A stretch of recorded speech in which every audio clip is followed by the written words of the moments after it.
ഇന്നത്തെ സ്പെഷ്യലിലേക്ക് എല്ലാവർക്കും സ്വാഗതം. ഇന്നത്തെ സ്പെഷ്യൽ വിഭവം നമുക്ക് നെയ്ച്ചോറും അതുപോലെ തന്നെ വളരെ ടേസ്റ്റി ആയിട്ടുള്ള ഒരു ചിക്കൻ സ്റ്റ്യൂ ആണ്. ഇതിന് ആദ്യം നമുക്ക് സ്റ്റ്യൂ ഉണ്ടാക്കാം.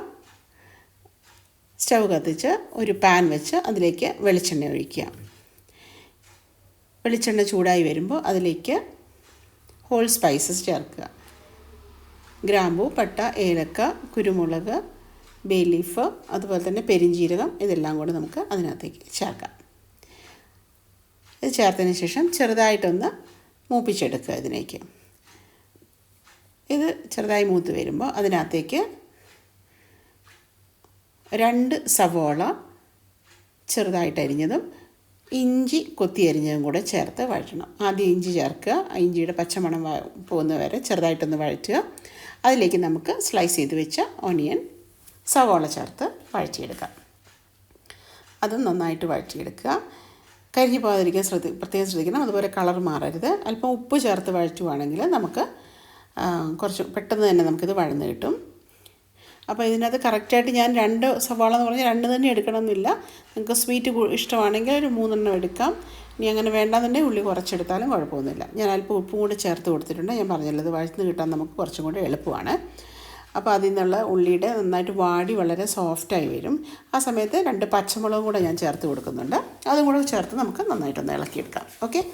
പിന്നെ ഇതിനകത്തേക്ക് നമുക്ക് ചേർക്കാൻ വേണ്ടി ഉരുളക്കിഴങ്ങ് തൊലി കഴിഞ്ഞ് നമ്മൾ ചെറിയ ക്യൂബ്സ് ആയിട്ട് വെച്ചിട്ടുണ്ട്. ഒരു മീഡിയം ഉരുളക്കിഴങ്ങാണ് ഞാൻ എടുത്തത്. അതും നമുക്ക് ഇഷ്ടമുണ്ടെങ്കിൽ, ഉരുളക്കിഴങ്ങിൻ്റെ ടേസ്റ്റ് ചിലർക്ക് ഇഷ്ടമാണ്, അങ്ങനെയാണ് നമുക്കത് കൂട്ടിയെടുക്കാം. അപ്പോൾ നമുക്ക് അടുത്തായിട്ട് ഉരുളക്കിഴങ്ങ് ചേർക്കാം. ഉരുളക്കിഴങ്ങ് കൂടെ ചേർത്ത് വഴറ്റുക. ചാനൽ ആദ്യമായിട്ട് കാണുന്നവരൊന്ന് സബ്സ്ക്രൈബ് ചെയ്തിട്ട് കാണാൻ ശ്രദ്ധിക്കണേ. അതുപോലെ നിങ്ങൾക്ക് ഇഷ്ടപ്പെട്ടെങ്കിൽ ഇഷ്ടമുള്ളവരായിട്ടൊക്കെ ഒന്ന് ഷെയർ ചെയ്യണം. അതുപോലെ തന്നെ ഒന്ന് ലൈക്ക് ചെയ്യണം. നിങ്ങളുടെ കമൻസും കൂടെ രേഖപ്പെടുത്തേണ്ടതാണ്. കൂടി നമുക്ക് ചിക്കൻ കഴുകി വൃത്തിയാക്കി വെച്ചിട്ടുണ്ട്. ഞാൻ ഏകദേശം ഒരു 1/2 കിലോയേക്കാളും കുറച്ച് കൂടുതലുണ്ട് ചിക്കൻ പീസസ് ഇതിനകത്തേക്ക് ആഡ് ചെയ്തു. നല്ലോണം വിനാഗിരി ചേർത്ത് കഴുകിയെടുക്കുക കേട്ടോ. അപ്പോൾ ചിക്കൻ്റെ ഒരു അഴുക്കും മണമൊക്കെ ഇഷ്ടമില്ലാത്തവർ അതൊക്കെ മാറിപ്പോൾ നമുക്ക് പൊതുവെ ഇഷ്ടമാകത്തില്ല. വിനാഗിരി ചേർത്ത് കഴുകിയെടുത്താൽ മതിയായിരിക്കും. അപ്പോൾ അതും കൂടെ ഇതിനകത്തേക്ക് ചേർത്ത് ആ എണ്ണയിൽ കിടന്നൊന്ന് വഴന്ന് വരണം. ഈ സമയത്ത് ഞാൻ കുറച്ച് പൊടിച്ച പെരിഞ്ജീരകത്തിൻ്റെ പൊടി ചേർക്കുന്നുണ്ട് കേട്ടോ. അപ്പോൾ പെരിഞ്ജീരകം നമ്മൾ എണ്ണയിലിടുന്നതിനേക്കാളും കൂടുതൽ ഇങ്ങനെ ചേർത്താലായിരിക്കും കറക്റ്റായിട്ട് അതിൻ്റെ ഫ്ലേവറൊക്കെ കിട്ടുക. ഇനി അതും കൂടെ ചേർത്ത് നന്നായിട്ട് ഒന്ന് ഇളക്കണം. ഇനി ആ ജ്യൂസിൽ തന്നെ ഉള്ളിയിൽ നിന്ന് ജ്യൂസ് വരും, അതുപോലെ തന്നെ ചിക്കനിൽ നിന്ന് ജ്യൂസ് വരും. അപ്പോൾ അതിനകത്ത് തന്നെ ഈ മിക്സ് എല്ലാം കൂടെ കിടന്നിട്ട് ഒന്ന് സെറ്റാവണം. അപ്പം നമുക്കത് വേവിക്കുന്നതിന് മുൻപ് ഒരു 2 തണ്ട് ഫ്രഷ് കറിവേപ്പില, അത് നിങ്ങൾക്ക് കൂടുതലോ കുറവോ ചേർക്കാം. നമ്മൾ വീട്ടിൽ തന്നെയുള്ളതാണ് ഉപയോഗിച്ചിരിക്കുന്നത്. പുറത്തുനിന്ന് വാങ്ങുവാണെങ്കിലും വീട്ടിലുള്ളതാണെങ്കിലും നന്നായിട്ട് കഴുകി വൃത്തിയായതിന് ശേഷം 2 തണ്ട് കറിവേപ്പിലയും കൂടെ ചേർത്ത് വെച്ച് ഒന്ന് ഇളക്കിയിട്ട് നമുക്കത് മൂടി വയ്ക്കാം. വേറെ വെള്ളം ഒന്നും ചേർക്കേണ്ട ആവശ്യമില്ല. ചിക്കനിൽ നിന്ന് നമുക്ക് വെള്ളം വരും, അതുപോലെ തന്നെ ഈ ഉള്ളിയുടെ വെള്ളവും കൂടെ വന്നിട്ട് ഇപ്പോൾ അതെല്ലാം കൂടെ മിക്സായിട്ട് മസാലയൊക്കെ, അതായത് ഗരം മസാലയൊക്കെ ചേർത്തിട്ടുണ്ട്. അതെല്ലാം കൂടെ ചേർന്ന് ചിക്കനിലേക്കൊക്കെ നന്നായിട്ട് അത് പിടിക്കും. ഇപ്പോൾ ഒന്ന് പൊട്ടിച്ച് നോക്കാൻ കണ്ടോ, ഉരുളക്കിഴങ്ങ് ചെറുതായിട്ട് ഉടയാൻ തുടങ്ങി, അതായത് ചെറുതായിട്ട് വേകാൻ തുടങ്ങി. അപ്പോൾ ഈ സമയത്ത് നിങ്ങൾ ഉപ്പ് വേണമെങ്കിൽ നോക്കാം, ഉപ്പ് വേണമെങ്കിൽ ചേർത്ത് കൊടുക്കാം. ഓക്കെ, അത് നല്ലവണ്ണം അതൊന്നുകൂടി ചെയ്യുന്നു. ഇനി ഞാൻ അല്പം മല്ലിപ്പൊടി ഇവിടെ ചേർക്കുന്നുണ്ട്. അതുപോലെ തന്നെ ഗരം മസാലയും ചേർക്കണം. മല്ലിപ്പൊടി ചില ഓപ്ഷനിലാണ്. അല്പം കൂടെ ഗരം മസാലയും കൂടെ ചേർത്ത് ഞാൻ ഇളക്കിയിട്ടുണ്ട്. പിന്നെ അതുപോലെ ഞാൻ പറഞ്ഞ പോലെ തന്നെ അല്പം മല്ലിപ്പൊടിയും ചേർക്കുന്നുണ്ട്. ഇനി ഇതിന് കൂടാതെ ഒരു 20 കാഷ്നട്ട് ചെറിയ ചൂടുവെള്ളത്തിൽ കുറച്ച് നേരം കുതിരാൻ വെച്ചതിന് ശേഷം അത് നന്നായിട്ട് അരച്ചിട്ട് ഞാൻ ഇതിനകത്ത് ചേർക്കുന്നുണ്ട്. ഇനിയാണ് ഞാൻ മല്ലിപ്പൊടി ചേർത്തത്. ഇനിയിപ്പോൾ ആദ്യം മല്ലിപ്പൊടി ചേർത്ത് പിന്നെ ഗരം മസാല ചേർത്തതും കൊണ്ട് ഒരു പ്രശ്നമില്ല കേട്ടോ. മല്ലി എപ്പോഴും നമുക്ക് ദഹനത്തിനൊക്കെ നല്ലതാണ്, അതുകൊണ്ടാണ് ഞാനത് പറഞ്ഞത്. അപ്പോൾ അതും കൂടെ ചേർത്തിട്ട് നന്നായിട്ടൊന്ന് മിക്സ് ചെയ്യുക. അതിനുശേഷം മൂടി വെച്ചിട്ട് വേവിക്കുക. ഒരു 10 മിനിറ്റ്സൊക്കെ ധാരാളം മതിയായിരിക്കും. ഇപ്പോൾ ഓൾറെഡി തന്നെ പകുതി വെന്തിട്ടുണ്ട്. അപ്പോൾ ഇനി അതിന് മുൻപ് നമുക്ക് ചേർക്കേണ്ട കാര്യം 2ാം പാലാണ് ഇതിനകത്തേക്ക് ഇനി നമ്മൾ ചേർക്കുന്നത്. ഈ 2ാം പാലിൽ കിടന്നിട്ടാണ് ഈ ചിക്കൻ ശരിക്കും വേകേണ്ടത്. അപ്പോൾ 2ാം പാൽ ചേർക്കുന്നതിന് മുമ്പ് കുറച്ച് സമയം കൂടെ മൂടി വയ്ക്കുക. അതെല്ലാം കൂടെ ഒന്ന് ചേരാൻ വേണ്ടിയിട്ടാണ് കേട്ടോ. ഓക്കെ, അപ്പോൾ നമുക്കിനി 2ാം പാൽ ഇതിലേക്ക് ആഡ് ചെയ്യാം. ഈ 2ാം പാലാണ് നമുക്ക് എത്രമാത്രം ഗ്രേവി വേണമെന്ന് തീരുമാനിക്കുന്നത്. ഓക്കെ, അപ്പോൾ ചിലർക്ക് നല്ലോണം കറി വേണം, പുട്ടിൻ്റെയൊക്കെ കൂടെയാണ് നല്ല കറി വേണം. ഇത് പുട്ടിൻ്റെ കൂടെയൊക്കെ കൂട്ടാമല്ലോ. അപ്പം നല്ലോണം ഗ്രേവി വേണം. ഇനി ഇനി അങ്ങനെയല്ലെങ്കിൽ അതനുസരിച്ച് ചേർത്താൽ മതി. ഇനി ഈ രണ്ടാം പാൽ കിടന്നിട്ടാണ് ബാക്കിയുള്ള വേവ് ചിക്കനും അതുപോലെ തന്നെ ഉരുളക്കിഴങ്ങും ഒക്കെ വേണ്ടത്. ഇനി നിങ്ങൾക്ക് വേണമെങ്കിൽ ഇതിനകത്ത് ക്യാരറ്റ് ചേർക്കാം, ബീൻസ് ചേർക്കാം, ഗ്രീൻ പീസ് ചേർക്കാം, എന്ത് വേണമെങ്കിലും ചേർക്കാം കേട്ടോ. ഈ സമയത്ത് ഞാൻ കുറച്ച് കുരുമുളകും കൂടെ ആഡ് ചെയ്യുന്നുണ്ട്. കുരുമുളക് പൊടിയല്ല, നമ്മൾ ക്രഷ് ചെയ്ത കുരുമുളകാണ് കേട്ടോ. അപ്പോൾ അതും കൂടെ ആഡ് ചെയ്ത് മൂടി വെച്ച് വേവിക്കുന്നു. അപ്പോൾ ഒരു 10 മിനിറ്റ്സോളം ഞാൻ എടുത്തു, 8 മുതൽ 10 വരെ. ഇതിൻ്റെ വേവുമൊക്കെ നിങ്ങൾ ഏത് സ്ഥലത്താണ് ഇത് കുക്ക് ചെയ്യുന്നത്, ഫ്ലെയിം എങ്ങനെയാണ് വെക്കുന്നത്, ഇതെല്ലാം ഇതിനോട് റിലേറ്റഡ് ആണ്. ഞാൻ ഒത്തിരി ഹൈ ഫ്ലെയിം ഇട്ടിട്ടില്ല. ഈ സമയത്ത് ഞാൻ കുറച്ചും കൂടെ ഗരം മസാല ചേർക്കുന്നുണ്ട്. അതിനിടയ്ക്ക് ഞാൻ ഉപ്പ് നോക്കിയിട്ടുണ്ടായിരുന്നു. ആ ഉപ്പ് നോക്കിയ സമയത്ത് കുറച്ച് ഉപ്പ് കുറവാണെന്ന് കണ്ടപ്പോൾ ഉപ്പ് ചേർത്ത് കൊടുക്കുന്നുണ്ട്. അത് നിങ്ങൾ നോക്കിയിട്ട് ചെയ്യുക കേട്ടോ. അപ്പോൾ ഓരോരുത്തരുടെയും ടേസ്റ്റിനനുസരിച്ചിട്ടാണ് എരിവ്, ഉപ്പ് ഇതെല്ലാം ചേർക്കേണ്ടത്. അവസാനം നമുക്ക് നല്ല കട്ടിയുള്ള ഒന്നാം പാലാണ് ചേർക്കുന്നത്. ഈ സമയത്ത് നിർബന്ധമായിട്ടും ഫ്ലെയിം ലോ ആയിരിക്കണം. അതിലേക്ക് ഒന്നാം പാല് ചേർത്ത് കൊടുക്കുന്നു. ഓക്കെ, ഒന്നാം പാല് ചേർത്ത് ചെറുതായിട്ടൊന്ന് ഇളക്കിയതിന് ശേഷം ഇനിയാണ് നമുക്ക് നല്ലോണം ക്രഷ് ചെയ്ത് വെച്ചിരിക്കുന്നത് അല്ലെങ്കിൽ ചതച്ച് വെച്ചിരിക്കുന്ന കുരുമുളക്, മുഴുവൻ കുരുമുളക് ചതച്ചത് ഈ സമയത്ത് നമ്മൾ ചേർത്ത് കൊടുക്കുക. അത് നിങ്ങളുടെ ആവശ്യാനുസരണം, എരിവ് കൂടുതൽ വേണ്ടവർക്ക് അങ്ങനെ, കുറവ് വേണ്ടവർക്ക് അങ്ങനെ.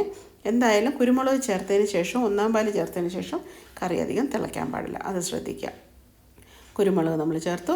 ഇനി ആവശ്യമെങ്കിൽ നമുക്ക് കശുവണ്ടിയും അതുപോലെ തന്നെ ഉണക്കമുന്തിരിയും അതുപോലെ തന്നെ ഉള്ളിയും ഒക്കെ ഫ്രൈ ചെയ്തത് വേണമെങ്കിൽ നമുക്ക് ചേർക്കാം. അത് നമുക്കൊരു ടേസ്റ്റ് ഇതിന് ആഡ് ചെയ്യും കേട്ടോ. അപ്പോൾ അത് ചേർത്തിട്ടുണ്ട്. അത് കൂടെ തന്നെ ഞാൻ ഒരു തണ്ട് പച്ച കറിവേപ്പിലയും കൂടെ അതിലേക്ക് ഇട്ടിട്ടുണ്ട്. ഇനി നമ്മൾ സാധാരണ കറിക്കൊക്കെ താളിച്ചൊഴിക്കുന്ന പോലെ കടുകും ചെറിയ ഉള്ളിയും കൂടെ നമ്മൾ വെളിച്ചെണ്ണയിൽ മൂപ്പിച്ച്, കരിഞ്ഞു പോകാതെ എപ്പോഴും ശ്രദ്ധിക്കണം. അവസാനം കൊണ്ട് അത് കരിഞ്ഞു പോയാൽ നമ്മുടെ കറിയുടെ മൊത്തം ടേസ്റ്റ് പോകും. അപ്പോൾ അത് നല്ലോണം മൂപ്പിച്ച് ബ്രൗൺ കളർ ആകുമ്പോഴത്തേക്കും അത് നമുക്ക് കറിയിലേക്ക് ഒട്ടും ചൂട് പോകാതെ ഒഴിക്കുക. ഒഴിച്ച പാടെ തന്നെ നമ്മൾ കറി മൂടി വെക്കാനും ശ്രദ്ധിക്കണം. അപ്പോൾ ഇത് റെഡി ആയിട്ടുണ്ട്. അപ്പോൾ നമ്മുടെ കടുക് താളിച്ച് നമ്മൾ ഇതിനകത്തേക്ക് ഒഴിച്ചിട്ടുണ്ട്. അപ്പോൾ തന്നെ നമ്മളത് മൂടി വയ്ക്കുന്നു. ഓക്കെ, അപ്പോൾ നമ്മുടെ കറി ഇവിടെ റെഡിയാണ്. അവസാനം നമ്മൾ സാധാരണ ചെയ്യുന്ന കണ്ടിട്ടില്ല, അമ്മയൊക്കെ ചെയ്യുന്ന കണ്ടിട്ടില്ലേ, അതിലേക്ക് കുറച്ച് കറിയും കൂടെ ഒഴിച്ച് അതിനകത്തുള്ള ആ ഫ്ലേവറൊന്നും പോകാതെ അതും കൂടെ ചേർക്കും. അപ്പോൾ നമ്മുടെ കറി ഇവിടെ റെഡിയാണ്. നമുക്കിത് വേണമെങ്കിൽ ഇച്ചിരി സമയത്തിന് ശേഷം, കുറച്ച് സമയം സെറ്റാകാൻ വെച്ചതിന് ശേഷം നമുക്ക് ബൗളിലേക്ക് മാറ്റാവുന്നത്, സെർവ് ചെയ്യാൻ വേണ്ടിയിട്ട് നമുക്കൊരു ബൗളിലേക്ക് മാറ്റാവുന്നതാണ് കേട്ടോ. അപ്പോൾ കഷ്ണവും ഉരുളക്കിഴങ്ങിൻ്റെ പീസും അത് ആവശ്യത്തിനനുസരിച്ചിട്ട് ചാറും ഒക്കെ ആയിട്ട് വിളമ്പുക. അപ്പോൾ നമ്മുടെ ചിക്കൻ സ്റ്റൂ ഇവിടെ നമുക്ക് റെഡിയാണ്. ഇനി നമുക്ക് റൈസ് ചെയ്താലോ. നല്ല ചോട് കട്ടിയുള്ളൊരു പാത്രം വെച്ച്, ഞാൻ ഇതിനകത്ത് നെയ്യാണ്, 6 kg നെയ്യാണ് ഉപയോഗിക്കുന്നത്. ചൂട് കട്ടിയുള്ള പാത്രം വെച്ച് അതിനകത്തേക്ക് നമ്മൾ നെയ്യ് ചേർക്കുക. ഒരു 3 കപ്പ് അരി, ഏകദേശം 3/4 കിലോ അരിയാണ് ഞാൻ എടുത്തിരിക്കുന്നത്, ഗന്ധകശാല അരി. അപ്പോൾ അതിലേക്ക് ഞാനൊരു 3 ടേബിൾ സ്പൂൺ നെയ്യാണ് ചേർത്തിരിക്കുന്നത്. വേറെ എണ്ണയൊന്നും ഞാൻ ചേർക്കുന്നില്ല. നിങ്ങൾക്ക് ആവശ്യമുണ്ടെങ്കിൽ വെളിച്ചെണ്ണയോ സൺഫ്ലവറോ ചേർക്കാം. അതിലേക്ക് നമ്മൾ എന്താ പറയുക, ഗ്രാമ്പൂ, പട്ട, അങ്ങനെയുള്ള സ്പൈസസ് എല്ലാം കൂടെ, ഓൾ സ്പൈസസ് നമ്മൾ ആഡ് ചെയ്ത് കൊടുക്കുന്നു. കൂടുതൽ ഒരു മീഡിയം സൈസ് സവാളയുടെ പകുതി സ്ലൈസ് ചെയ്തിട്ട് ഞാൻ അതിലേക്ക് ചേർത്തിട്ടുണ്ട്. ഇത് ചെറുതായിട്ടൊന്ന് മൂപ്പിച്ച്, കളറൊട്ടും മാറരുത്. അതിലേക്ക് അല്പം പെരുംജീരകം കൂടെ ചേർക്കുന്നു. ഇതിനകത്തേക്ക് വേണം നമ്മൾ കഴുകി വാർന്നു പോയി വെള്ളം വാരാൻ വെച്ചിരിക്കുന്ന അരിയും കൂടെ ചേർത്തിട്ട് നന്നായിട്ടൊന്ന് വറുത്തെടുക്കുക. ഓക്കെ, ഈ അരി നന്നായിട്ട് വറുത്തെടുക്കണം. അപ്പോൾ ആ നെയ്യിൽ കിടന്ന അരി വറുത്ത് വരുമ്പോഴത്തേക്കും അതിനൊക്കെ നല്ല മണവും അതുപോലെ തന്നെ ടേസ്റ്റും ഉണ്ടായിരിക്കും. അപ്പോൾ ഈ അരി വറുക്കുന്നത് ഒരു 2 മുതൽ 2 മിനിറ്റ് മതിയാവും കേട്ടോ. ഒരു 2 മിനിറ്റ് വരെ നമുക്ക് ഈ അരി വറുത്തെടുക്കാൻ പറ്റും. ഒരു മീഡിയം ടു ഹൈ ഫ്ലെയിമിൽ, ഒത്തിരി ഹൈ ആവണ്ട, ആ ഒരു ഫ്ലെയിമിൽ കൈയെടുക്കാതെ തന്നെ നമുക്ക് ഇളക്കിക്കൊണ്ടിരിക്കുക. അപ്പോൾ നമുക്കൊരു സ്മെല്ല് വരാൻ തുടങ്ങും. അരിയും നെയ്യും എല്ലാം കൂടെ ചേർത്ത് ഒരു സ്മെല്ല് വരാൻ തുടങ്ങും.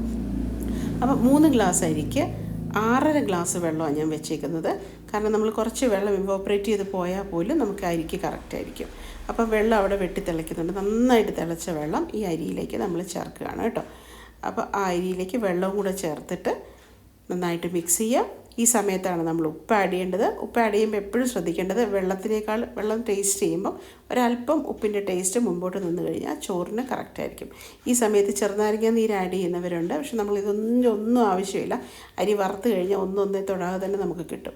അപ്പോൾ ആ സമയത്തേക്ക് നമുക്ക് ആവശ്യമുള്ള ഉപ്പ് ചേർത്ത് ഇളക്കി മൂടി വെച്ച് ആദ്യം ഹൈ ഫ്ലെയിമിലിട്ട് നല്ലോണം തിളച്ച് വരുമ്പോൾ ഫ്ലെയിം ലോ ആക്കിയിട്ട് അരി ഒന്നുകൂടെ അതിലേക്ക് ഇളക്കി അല്പം ഗരം മസാല പൊടിയും കൂടെ ചേർത്ത് ലോ ഫ്ലെയിമിലിട്ട് വേവിച്ചെടുക്കണം. ഇപ്പോൾ നമ്മളിവിടെ അരിയിലേക്ക് ആവശ്യത്തിന് ഉപ്പ് ചേർത്ത് ഇളക്കി മൂടി വെച്ചു. വെട്ടിത്തിളച്ച് കഴിഞ്ഞപ്പോൾ ഫ്ലെയിം നമ്മൾ കുറച്ചിട്ടിട്ട് വേവിച്ചെടുത്തു.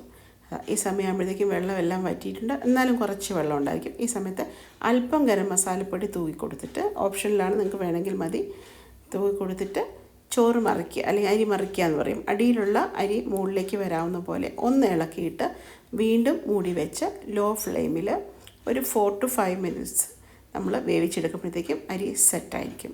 കൂടുതൽ പറയട്ടെ, ചാനൽ ആദ്യമായിട്ട് കാണുന്നവരൊന്ന് സബ്സ്ക്രൈബ് ചെയ്തിട്ട് കാണണം. അതുപോലെ തന്നെ നിങ്ങൾ ബെല്ലൈക്കൺ ഒന്ന് എനേബിൾ ചെയ്യുക. ഞങ്ങളുടെ വീഡിയോസ് എല്ലാം കിട്ടും. നമ്മളെ ഒന്ന് സപ്പോർട്ട് ചെയ്യണം. നിങ്ങൾക്ക് ഇഷ്ടപ്പെട്ടെങ്കിൽ ഒന്ന് ലൈക്ക് ചെയ്യണം, ഷെയർ ചെയ്യണം. അപ്പോൾ കുറച്ച് കഴിഞ്ഞ് നോക്കുമ്പോഴത്തേക്കും തുറന്ന് നോക്കും, ഒരു 2 മിനിറ്റ് അങ്ങനെ തന്നെ വിടുക. തുറന്ന് നോക്കുമ്പോൾ നമ്മുടെ റൈസ് സെറ്റായിരിക്കും. ഓക്കെ, അപ്പോൾ ഇന്നത്തെ വീഡിയോ എല്ലാവർക്കും ഇഷ്ടപ്പെട്ടു എന്ന് ഞാൻ വിചാരിക്കുന്നു. റെഡി ആയിട്ടുള്ള ഇന്നത്തെ സ്പെഷ്യൽ നമ്മുടെ നെയ്ച്ചോറും ചിക്കൻ സ്റ്റൂ ആണ്. അപ്പോൾ രണ്ടും നമുക്ക് റെഡി ആയിട്ടുണ്ട്. ഇനി നമുക്ക് സെർവ് ചെയ്യാൻ വേണ്ടിയിട്ട് പാത്രത്തിലേക്ക് മാറ്റാം. സോ ഇത്രയും നേരം നിങ്ങൾ വീഡിയോ കണ്ടതിന് താങ്ക്സ് പറയുന്നു. So thanks for watching. We will meet with another video soon. Till then, take care and bye and enjoy the dish.